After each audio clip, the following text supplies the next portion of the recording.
ఇటీవల కోహెడ మండలం బస్వాపూర్ గ్రామంలో స్వాతంత్ర దినోత్సవ వేడుకల సందర్భంగా జరిగిన జెండా ఆవిష్కరణ కార్యక్రమంలో ఒక ఇంగ్లీష్ పండితుడు షూ తీయకుండానే జాతీయ జెండాను ఆవిష్కరించడం చర్చనీయాంశంగా మారింది. సాధారణంగా జాతీయ జెండా ఆవిష్కరణ సమయంలో గౌరవ సూచకంగా చెప్పులు లేదా బూట్లు తీసివేస్తారు. అయితే ఈ పండితుడు అందరూ చెబుతున్నా వినకుండా ఏమీ కాదులే అంటూ అమర్యాదగా మాట్లాడినట్టు తెలుస్తోంది. ఈ విషయం పలువురిని తీవ్రంగా నిరాశపరిచింది. మనం ఒక దేవాలయానికి వెళ్ళినప్పుడు దేవునికి గౌరవంగా చెప్పులు ఎలా తీస్తామో అలాగే మన దేశానికి ప్రాతినిధ్యం వహించే జాతీయ జెండాను కూడా అంతే గౌరవంతో చూడాలి.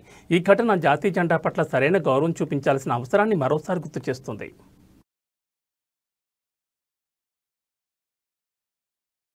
अधिनायक जय हे भारत भाग्य विधाता पंजाब सिंधु गुजरात मराठा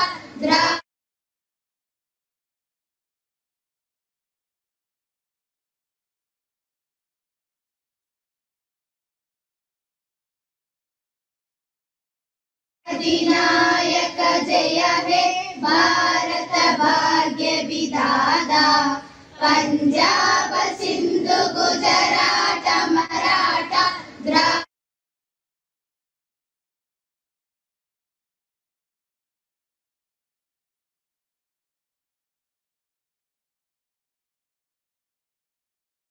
अधिनायक जय हे भारत भाग्य विधाता पंजाब